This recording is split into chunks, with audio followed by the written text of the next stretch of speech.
Hello बच्चों, आज हम government budget and the economy वाले चैप्टर से टॉपिक है बच्चों कंपोनेंट्स ऑफ बजट के बारे में आज डिस्कस करेंगे। ये इम्पोर्टेंट है बहुत। तो कंपोनेंट्स ऑफ बजट क्या होता है बच्चों, क्या क्या कंपोनेंट्स हैं बजट के। तो अगर हम बात करें कि जो गवर्नमेंट बजट है उसमें बजटरी रिसिप्ट और budgetary expenditures during a fiscal year की बात की गई है कि सरकार के पास जो पैसा आना है रिसिप्ट के रूप में और एक्सपेंडिचर सरकार करेगी, उसके लिए अकाउंट होते हैं बच्चों कि कैपिटल अकाउंट और एक होता है बच्चों रेवेन्यू अकाउंट। या हम ये कह सकते हैं बच्चों, कैपिटल अकाउंट्स को कैपिटल बजट कह सकते हैं। उसके अंदर क्या आते हैं दो, कैपिटल रिसिप्ट और कैपिटल एक्सपेंडिचर। जो पूंजीगत प्राप्तियां हैं और पूंजीगत व्यय वो कैपिटल बजट के अंदर आती हैं। और दूसरा होता है बच्चों रेवेन्यू अकाउंट, या आप कह सकते हैं इसको रेवेन्यू बजट।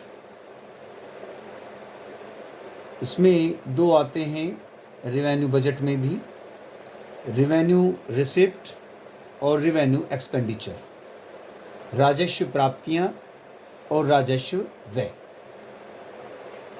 तो यहाँ पर components of budget, budget receipt और बजट एक्सपेंडिचर हैं। बजट रिसिप्ट में आते हैं बच्चों कैपिटल रिसिप्ट और रेवेन्यू रिसिप्ट, पूंजीगत प्राप्तियां और राजस्व प्राप्तियां, रेवेन्यू रिसिप्ट। और जो बजट की जो एक्सपेंडिचर्स हैं उसमें आते हैं कैपिटल एक्सपेंडिचर और रेवेन्यू एक्सपेंडिचर। कैपिटल एक्सपेंडिचर पूंजीगत व्यय और रेवेन्यू एक्सपेंडिचर राजस्व व्यय। इनको समझने के लिए बच्चों हमें लायबिलिटी और एसेट्स के बारे में समझना बहुत ज़रूरी है। लायबिलिटी का मतलब है देयता, या तो क्रिएट होगी या रिड्यूस होगी लायबिलिटी।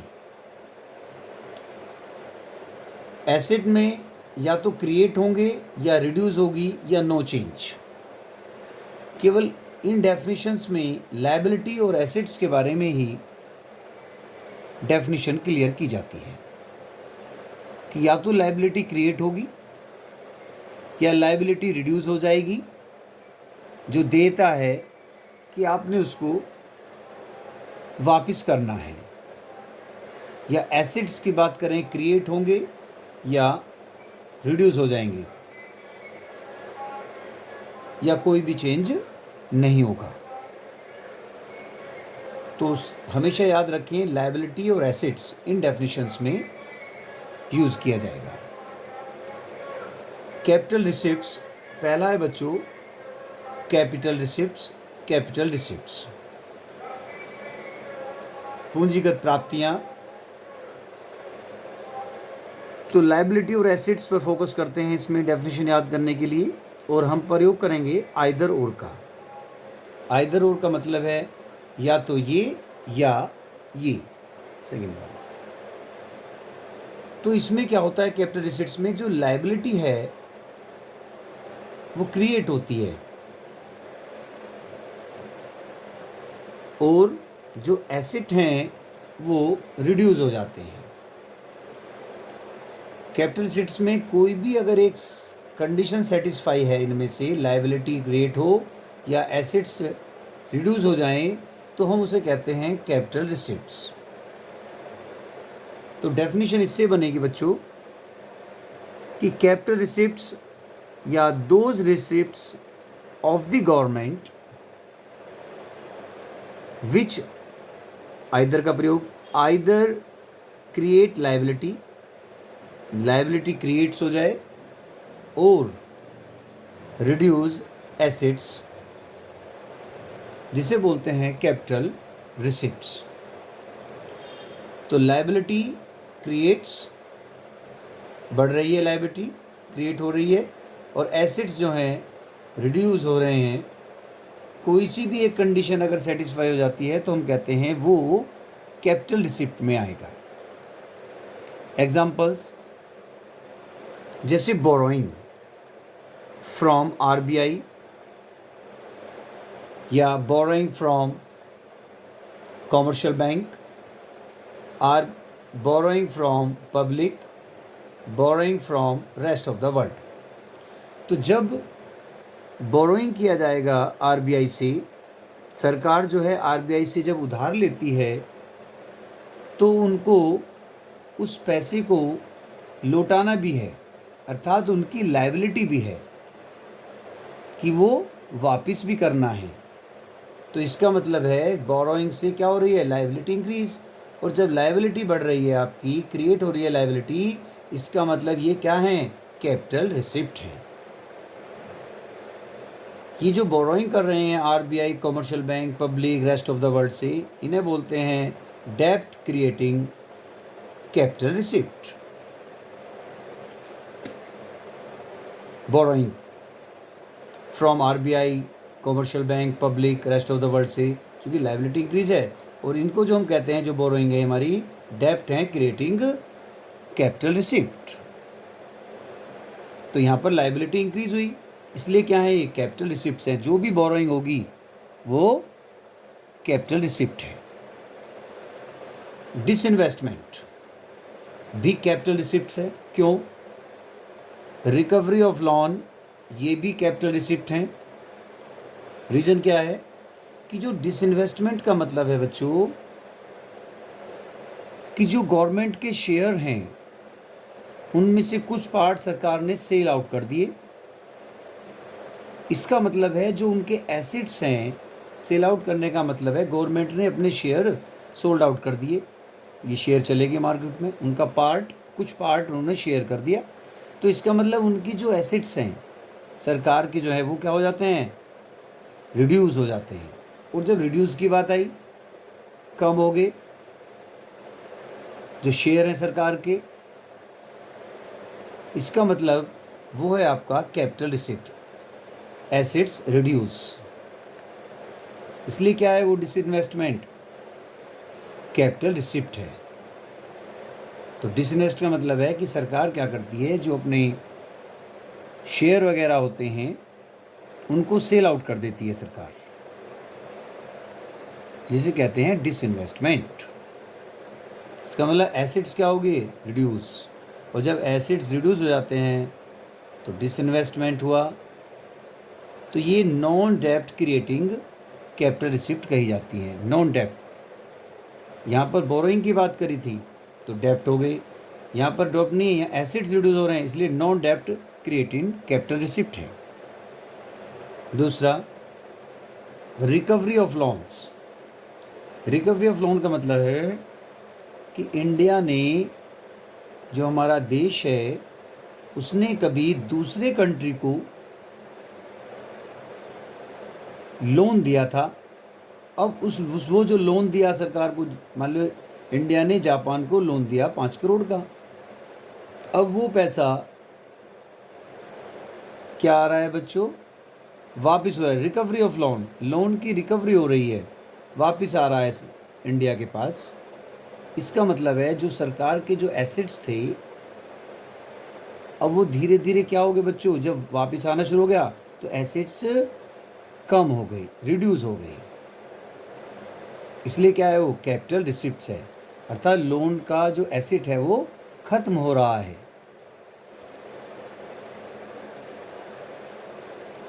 इंडिया ने जापान को दिया लोन, अर्थात जापान ने लोन इंडिया से लिया, अब उसकी क्या चल रही है, रिकवरी। इसका मतलब क्या हो जाता है, एसेट कम, इसलिए क्या है वो कैपिटल रिसिप्ट है। और जिसमें एसेट्स कम हो रहा है बच्चों, डिसइन्वेस्टमेंट, रिकवरी ऑफ लोन, इन्हें कहते हैं नॉन डेब्ट creating capital receipt. Clear?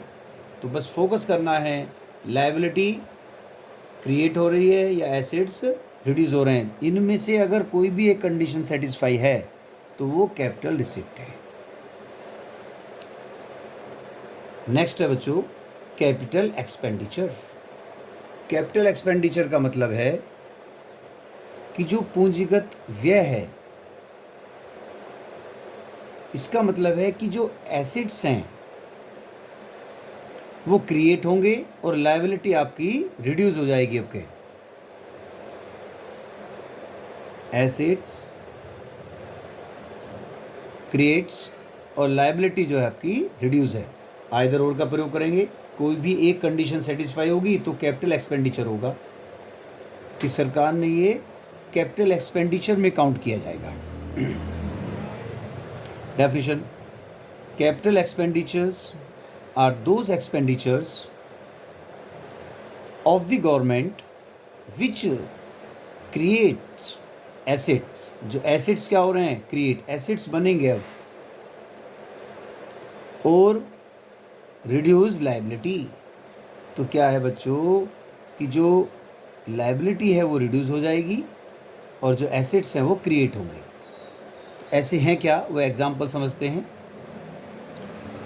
Construction of hospitals. Construction of hospitals, सरकार ने हॉस्पिटल्स की कंस्ट्रक्शन करवाई, उस पर पैसा खर्च किया। इसका मतलब है सरकार के लिए क्या है, उनके एसेट्स बन रहे हैं, तो क्रिएट एसेट्स हो गए। और जहाँ क्रिएट एसेट्स की बात कर रहे हैं इसका मतलब कैपिटल एक्सपेंडिचर है। Construction of roads, school building,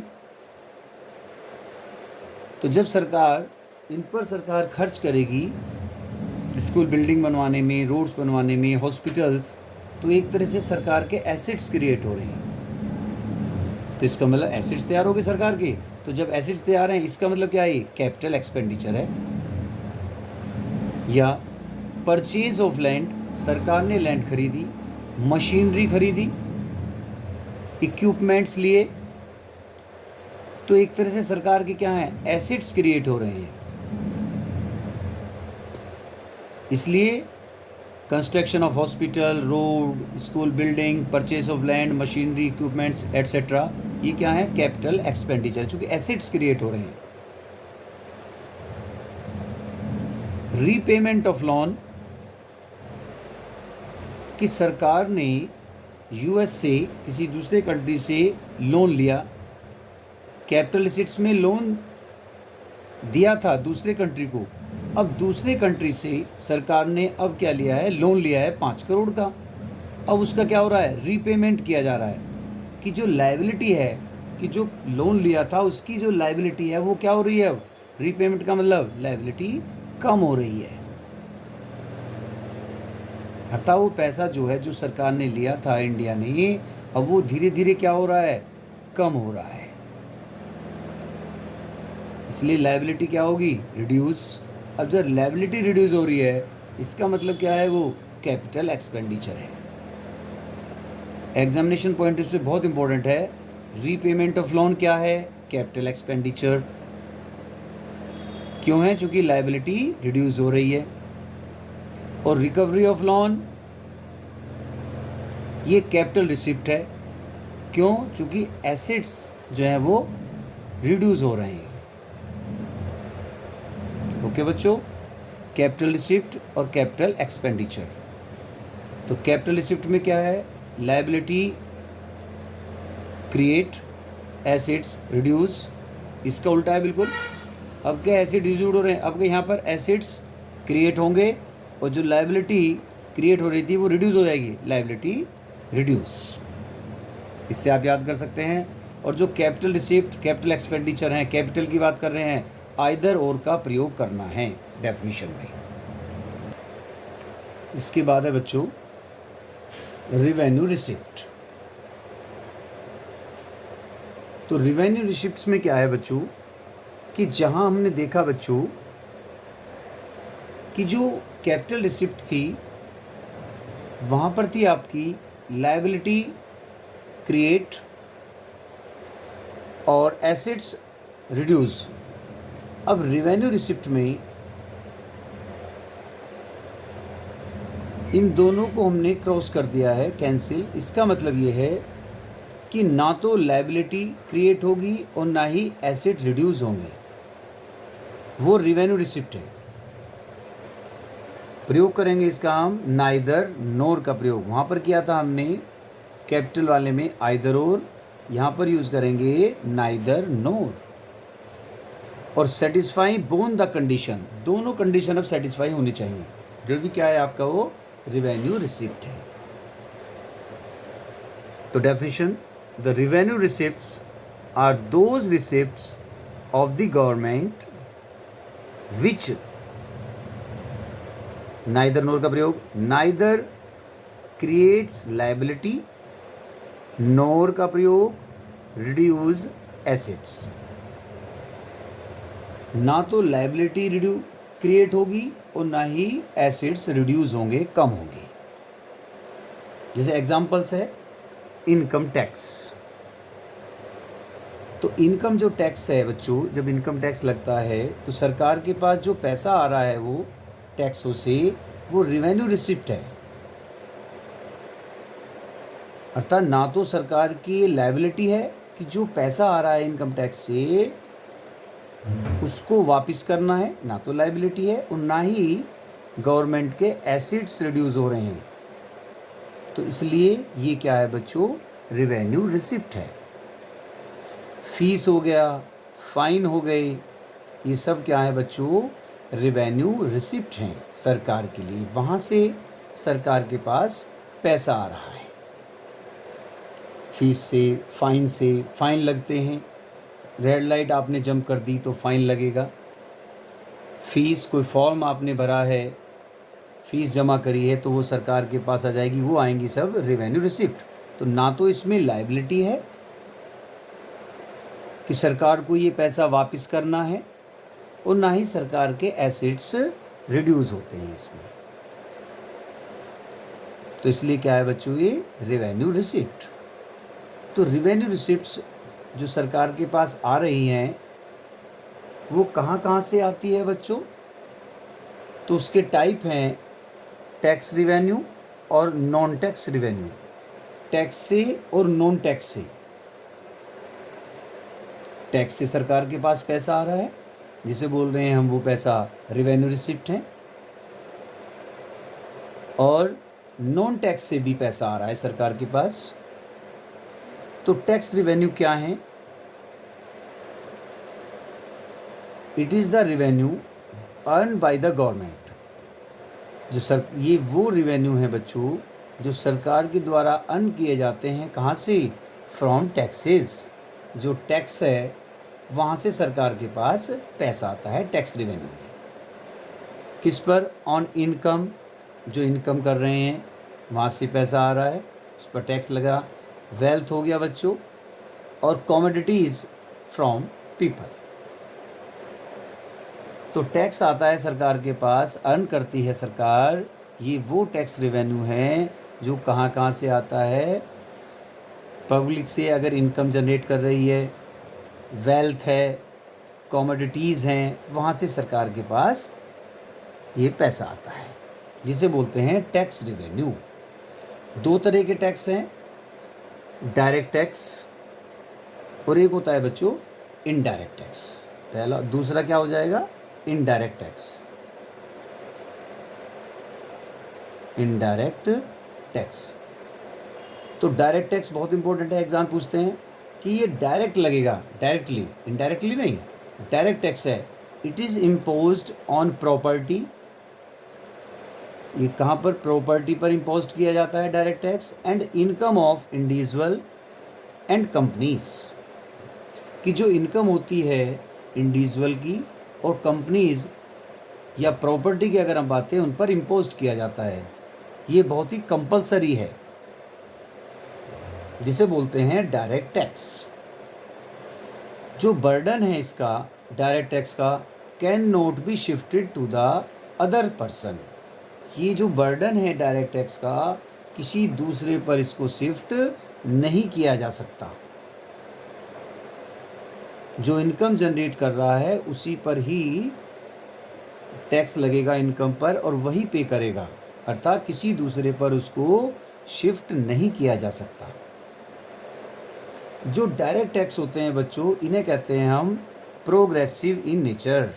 कैसे होते हैं जो डायरेक्ट टैक्स हैं? प्रोग्रेसिव इन नेचर, कि जो रेट ऑफ टैक्स है increases with increase in income. अगर इनकम बढ़ती है तो जो रेट ऑफ टैक्स है वो भी क्या हो जाता है? इंक्रीज, वो भी बढ़ता है। तो एग्जाम्पल की अगर हम बात करें, जैसे इनकम टैक्स हो गया, भाई इनकम टैक्स है, जो इनकम जनरेट कर रहा है उस पर इनकम टैक्स लगेगा, सरकार के पास वो पैसा आएगा। कॉर्पोरेट टैक्स हैं जिसे प्रॉफिट टैक्स कहा जाता है, कंपनीज वगैरह है जो प्रॉफिट होता है उस पर टैक्स लगता है। तो ये है हमारे डायरेक्ट टैक्स, अर्थात किसी दूसरे पर इनको जो बर्डन है वो शिफ्ट नहीं किया जा सकता। तो ये हो गए बच्चों डायरेक्ट टैक्स। ये जो प्रोग्रेसिव आया बच्चों, इसका मतलब क्या है कि जैसे इनकम है, किसी की भी इनकम हो सकती है, अगर उसकी इनकम 100 रुपये है तो टैक्स लगा उस पर 0। जैसे उसकी इनकम बढ़ी, 100 से 1000 हो गई तो टैक्स हो गया 100, और जैसे 10,000 हुई इनकम, 1000 रुपये टैक्स। इसका मतलब है इनकम जैसे जैसे बढ़ रही है तो उस पर टैक्स भी क्या हो रहा है? इंक्रीज। 0, फिर 100 और 1000 इनकम के हिसाब से। इसका मतलब क्या है कि जो टैक्स अगर इंक्रीज हो रहा है तो उसकी इनकम भी क्या हो रही है? इंक्रीज। अगर इनकम इंक्रीज है तो टैक्स भी उस पर बढ़ रहा है, इंक्रीज होता है। इसे बोलते हैं हम प्रोग्रेसिव। तो ज़्यादातर ये क्या है? रिच पीपल पर होता है, जो ज़्यादा पैसे वाले हैं। इनकम बढ़ेगी जो ज़्यादा जनरेट कर रहे हैं पैसा। तो ये आपका प्रोग्रेसिव, अर्थात डायरेक्ट टैक्स कैसे होते हैं? Progressive in nature. तो डायरेक्ट टैक्स को क्या है? किसी दूसरे पर शिफ्ट नहीं कर सकते। जैसे इनकम टैक्स है, कॉर्पोरेट टैक्स है, ऐसे और बहुत सारे टैक्स हो सकते हैं, एक्सेट्रा। उसके बाद है इनडायरेक्ट टैक्स। अभी जो इनडायरेक्ट टैक्स है ये क्या होता है बच्चों? It is imposed on goods and services. ये किस पर लगाया जाता है बच्चों? गुड्स एंड सर्विसेज पर, इनडायरेक्ट टैक्स। दूसरा जो बर्डन है इसका, can be shifted to another. ये क्या होता है? जो इसका बर्डन है इनडायरेक्ट टैक्स का, ये दूसरों पर शिफ्ट किया जाता है। तो burden can be shifted to another person, ठीक है, दूसरे व्यक्तियों पर इसको शिफ्ट कर देते हैं। इनडायरेक्ट टैक्स जो हैं वो रिग्रेसिव इन नेचर होते हैं। एक था आपका प्रोग्रेसिव, डायरेक्ट टैक्स हो गया, और इनडायरेक्ट टैक्स में हो गया रिग्रेसिव इन नेचर। क्या मतलब है इसका? कि rate of tax decrease with increase in income. अब इनकम इंक्रीज होएगी और टैक्स क्या हो जाएगा? डिक्रीज। तो इसे बोलते हैं रिग्रेसिव इन नेचर। जैसे एक बिस्किट का पैकेट है, रिग्रेसिव को समझ लें, 10 रुपये उसकी प्रिंट है, उस पर 10 रुपये का, जहाँ पर वो हमें मालूम नहीं है 9 रुपये बिस्किट की कीमत और 1 रुपये उस पर टैक्स लग रहा है। तो 9 और 1 10 रुपये का बिस्किट हो गया, हम ले आते हैं उसको मार्केट से खरीद के। अगर जैसे इनकम है आपकी, पुअर है, 100 रुपये उसकी इनकम है, और जो रिच है उसकी है 10,000 रुपये। ओके, टैक्स जो है कि जब पुअर 100 रुपये उसकी इनकम है और उसने क्या किया? बिस्किट खरीदा, तो टैक्स जो है उसको 1 रुपये देना पड़ रहा है। भाई पुअर ने, गरीब ने, उसने एक बिस्किट खरीदा और टैक्स दिया उसने 1 रुपया। टैक्स की बात कर रहे हैं। तो इसका मतलब अगर हम परसेंटेज में बात करें तो 1% इसका, इसने टैक्स दिया। अगर मैं रिच की बात करूं, 10,000 रुपये उसकी इनकम है और उसने भी बिस्किट का पैकेट खरीद लिया, तो उसने भी टैक्स दिया एक का। इसका मतलब है अगर मैं इसके परसेंटेज में बात करूं तो ये आएगा 0.01%। ये बहुत ही कम है। इसका मतलब क्या है कि भाई इनकम इंक्रीज हो रही है लेकिन टैक्स डिक्रीज हो रहा है। इनकम रिच की बढ़ गई, पुअर की सोती उसकी 1,000 10,000 हो गई। लेकिन अगर हम बात करें उसके टैक्स में तो बिस्किट का दोनों ने खरीदा, लेकिन परसेंटेज में किसने कम दिया? रिच ने। इसका मतलब ये कहते हैं कि जो रेट ऑफ टैक्स है वो डिक्रीज हो जाता है with increase in income. Income बढ़ी रिच की और तो टैक्स भी क्या हो गया? डिक्रीज। इसे बोलते हैं regressive in nature. Example indirect tax की बात करें, जीएसटी है, एंटरटेनमेंट टैक्स है, तो ये क्या है? इनडायरेक्ट टैक्स है, अर्थात दूसरों पर इसको क्या कर देते हैं? शिफ्ट किया जाता है। एंटरटेनमेंट टैक्स से आप कहीं गए एंटरटेन कर रहे हैं तो वहाँ भी क्या दे रहे हैं आप? टैक्स दे रहे हैं। तो ये हैं आपके इनडायरेक्ट टैक्स। तो डायरेक्ट टैक्स और इनडायरेक्ट टैक्स ये बहुत ही इंपॉर्टेंट है। क्लियर है बच्चों? तो ये हो गया बच्चों टैक्स रिवेन्यू, जिसमें डायरेक्ट टैक्स और इनडायरेक्ट टैक्स थे। दूसरा है बच्चों नॉन टैक्स रिवेन्यू। तो नॉन टैक्स रिवेन्यू क्या है बच्चों? It's refers to the receipt of the government from all sources other than the those of tax receipt। कि ये जो रिसिप्ट आ रही हैं सरकार के पास, जो प्राप्तियां हो रही हैं, all sources, सभी सोर्सेज से आ रही है, जो टैक्स रिसिप्ट को छोड़कर, other than those of tax receipt, जो टैक्स रिसिप्ट हैं उनको छोड़कर बाकी सोर्सेज से जो पैसा सरकार के पास आ रहा है वो है आपके नॉन टैक्स रिवेन्यू। ओके, जैसे एग्जाम्पल की अगर हम बात करें, interest received on loans given by government to state and private enterprises, कि सरकार ने लोन दे रखा है स्टेट गवर्नमेंट को या प्राइवेट एंटरप्राइजेस को, लोन दिया हुआ है, वहाँ से सरकार को क्या मिल रहा है? इंटरेस्ट। तो ये वो क्या है बच्चों? ये नॉन टैक्स रिवेन्यू है। ओके, और पैसा सरकार के पास कहाँ से आता है? Profit earn by public enterprises, जैसे इंडियन रेलवे है पब्लिक एंटरप्राइजेस, LICs हैं गवर्नमेंट की। तो वहाँ से सरकार को क्या मिल रहा है बच्चों? प्रॉफिट। वहाँ से सरकार के पास पैसा आ रहा है। तो ये भी क्या है बच्चों? नॉन टैक्स रिवेन्यू है। और बहुत जगह से सरकार के पास पैसा आता है, डिविडेंड आ रहा है, लाभांश, रिसीव्ड ऑन इन्वेस्टमेंट, गवर्नमेंट ने इन्वेस्टमेंट किया हुआ है, वहाँ से सरकार को क्या मिल रहा है? डिविडेंड रिसीव कर रही है वहाँ से। तो ये पैसा भी सरकार के पास आ रहा है, ये भी क्या है? नॉन टैक्स रिवेन्यू है। फीस एंड फाइन, जैसे पासपोर्ट फीस होती है, कोर्ट में जब जाते हैं वहाँ पर फीस लगती है, पासपोर्ट बनवाते हैं जहाँ पर भी फीस लगती है, तो वहाँ से जो पैसा आ रहा है वो भी आपका नॉन टैक्स रिवेन्यू में आएगा। Fine for jumping red light, अगर रेड लाइट आपने जंप कर दी है कि भाई रेड लाइट हो रही थी और आप उसको निकल गए, तो वहाँ पर आपको फाइन देना होगा। तो वहाँ से जो पैसा आ रहा है, जिसकी ड्यूटी लगी हुई है, उन्होंने आपको चालान काट दिया है, वहाँ से जो पैसा आया तो वो भी सरकार के पास जाएगा, तो वो भी क्या होगा? Non tax revenue.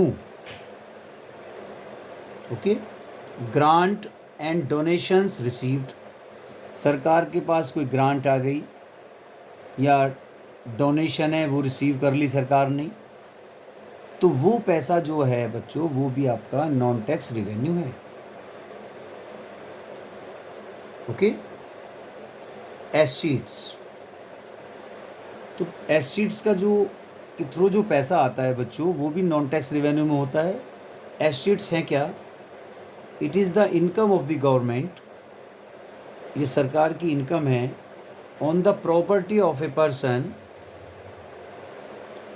Who dies without living behind any legal will, कि सरकार के पास जो पैसा आता है यहाँ से, जो प्रॉपर्टी है किसी पर्सन की, एक प्रॉपर्टी है, उसकी सपोज डेथ हो जाती है और उसने कोई ऐसी लीगल विल नहीं बना रखी है। अगर लीगल विल हो तो कोई दिक्कत नहीं, अगर नहीं बनी हुई है, बिना उसके छोड़ के वो एक्सपायर हो जाता है, उसने नहीं बनाई है विल पावर, तो इसलिए अब वो प्रॉपर्टी सरकार की हो जाएगी, तो वहाँ से भी सरकार को पैसा मिलता है। अब उसकी डेथ हो गई, अब कोई उसका वारिस नहीं है, तो अब वो सरकार की प्रॉपर्टी हो जाएगी, तो वो पैसा जो आया वहाँ से वो भी क्या है बच्चों? नॉन टैक्स रेवेन्यू है, और उसको हम क्या कहते हैं बच्चों? एस शीट्स कहा जाता है।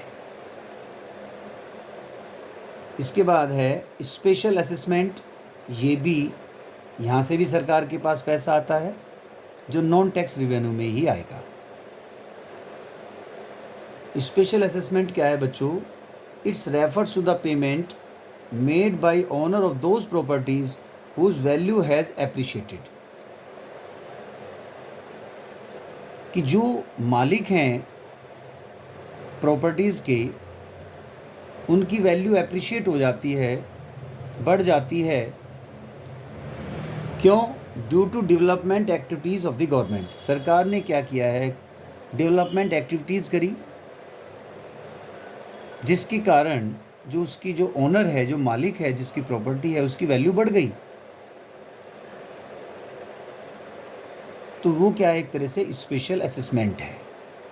जैसे कहीं से सरकार ने मेट्रो ट्रेन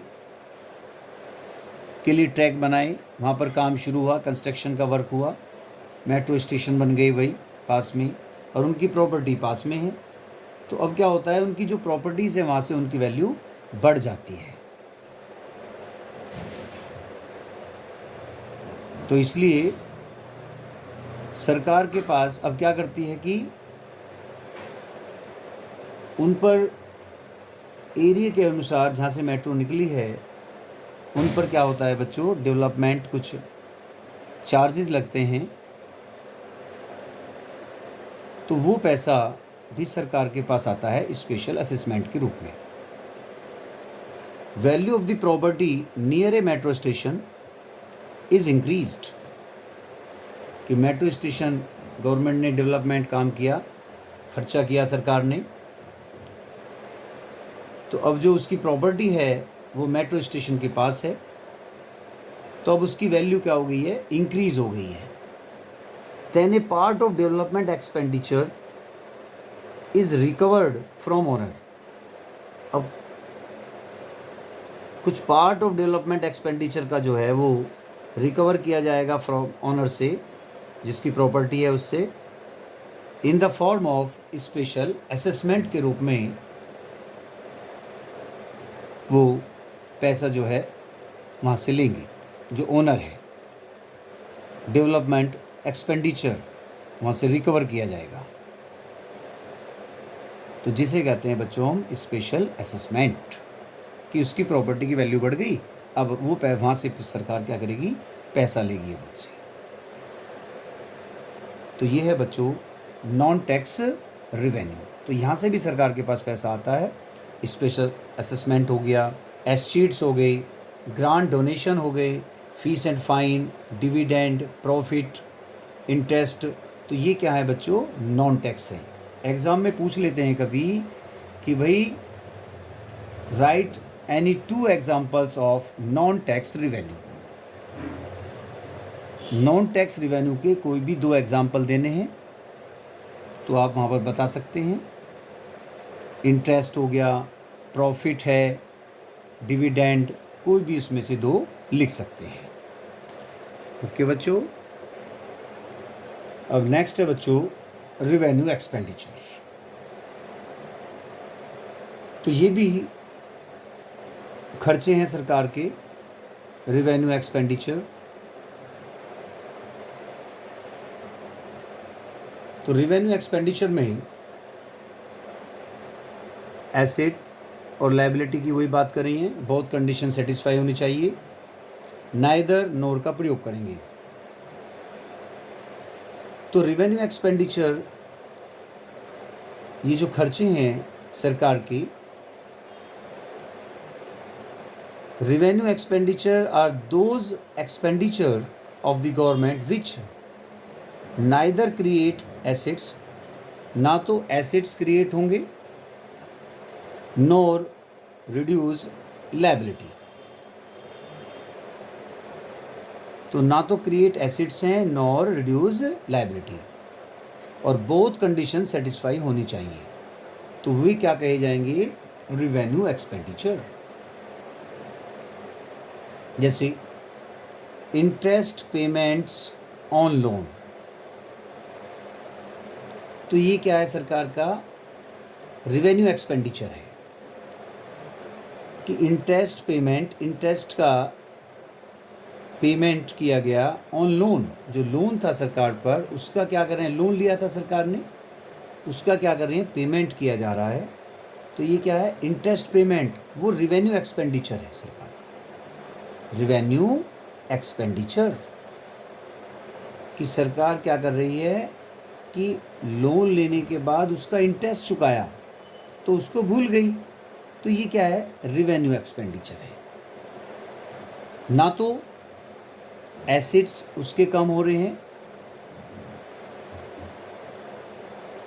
या क्रिएट हो रहे हैं, और ना ही उसकी लायबिलिटी रिड्यूस हो रही है। नाइदर क्रिएट एसेट्स, ना तो उसके जो एसेट्स हैं वो बढ़ रहे हैं, और ना ही उसकी लायबिलिटी कम हो रही है, तो ये क्या है, revenue expenditure. Salary and pension, government salaries भी देती है, पेंशन भी देती है, तो ये भी क्या है, रिवेन्यू एक्सपेंडिचर। अर्थात पेंशन दे दी, ओल्ड एज पेंशन दे दी सरकार ने, सैलरीज दे रही हैं, तो ये क्या है बच्चों, रिवेन्यू एक्सपेंडिचर, ये भी सरकार के खर्चे हैं। अर्थात ना तो इससे एसेट्स क्रिएट हो रहे हैं और ना ही इसकी लायबिलिटी रिड्यूस हो रही है। सब्सिडी, सरकार सब्सिडी में बहुत खर्च करती है, तो ये भी क्या है बच्चों, revenue expenditure. Expenditures on education पर खर्च करती है, हेल्थ पर खर्च करती है, जो डिफेंस सर्विसेज हैं उन पर एक्सपेंडिचर करना, तो ये सरकार जितनी भी ये खर्च कर रही है गवर्नमेंट, ये सब रिवेन्यू एक्सपेंडिचर है। क्यों, क्योंकि ना तो क्रिएट एसेट्स, सरकार के एसेट्स बन रहे हैं, और ना ही उसकी लायबिलिटी जो देता है उसकी कम हो रही है। अर्थात पैसा सरकार खर्च कर रही है और उसको भूल गई, वो याद नहीं रखती, तो इसलिए ये रिवेन्यू एक्सपेंडिचर है, सरकार के खर्चे रिवेन्यू एक्सपेंडिचर में आएंगे। ओके बच्चों, क्लियर है? तो ये बहुत ही इंपॉर्टेंट है, एग्ज़ाम में डेफिनेशन आ जाती हैं बच्चों, एग्जाम्पल्स वगैरह हर बच्चे याद करें, प्रैक्टिस करते रहें बच्चों। Okay, take care.